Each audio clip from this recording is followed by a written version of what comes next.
Welcome to Modding KOTOR Android Edition. I'm Negative0. Thanks for checking out my video. I hope you're doing alright. You know, over the past few months we have modded who joins us in our party, and we've changed how our party members play.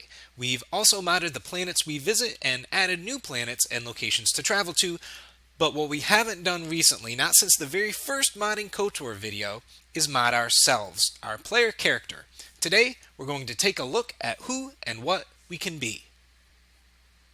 I'm going to start off with the mods that do not use TSL Patcher and therefore do not need a PC for part of the installation.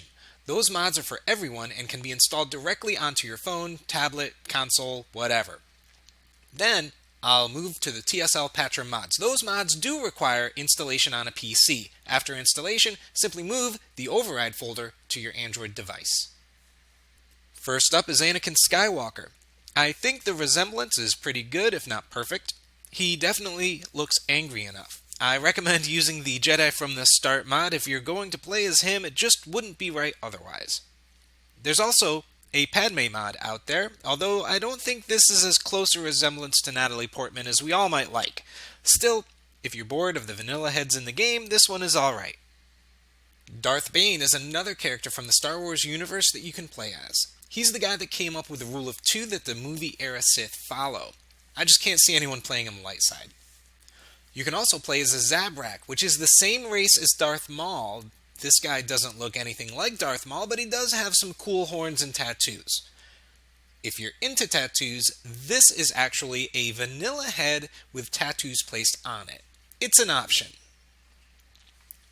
Being Chiss is another option. This is actually pretty cool. It's a vanilla head that's been recolored, but if you take off his clothes, you can see his whole body is blue. This is the last head for this video that doesn't use TSL Patcher. If you own KOTOR on PC, the rest of the mods I've got for you are simple enough to install.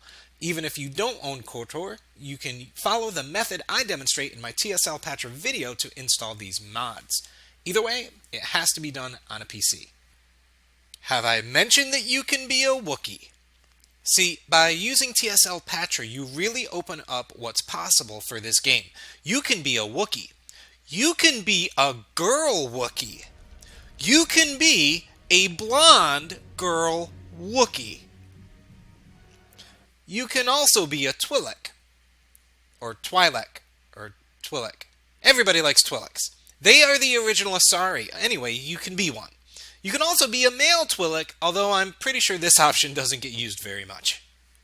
There's also a mod to make the player character Echani like the handmaiden in KOTOR 2. There are 3 options for both males and females. Then there's the lizard people. There's no race that looks like this in Star Wars, but who cares? We threw out canon lore a long time ago. This has got to be one of my favorites. This Duros head is amazing. He can't turn his head, he can't blink, he has no animations, but look at how cool he is. Just look at him. He's amazing. There are a lot of mods out there that allow the player character to look like one of the NPCs in the game. My favorite is Yuthura Ban, whom I think has one of the best character models in KOTOR. And finally, here he is, the Joker. Yes, you can play KOTOR as the Joker. I couldn't believe it when I found this mod, but here it is. Let's end on a high note. Alright, I think that's going to do it for this video. Thank you so much for watching. I hope you found it useful. If you have any questions, just put them in the comments below. I'll try to get to them as fast as I can. Take care.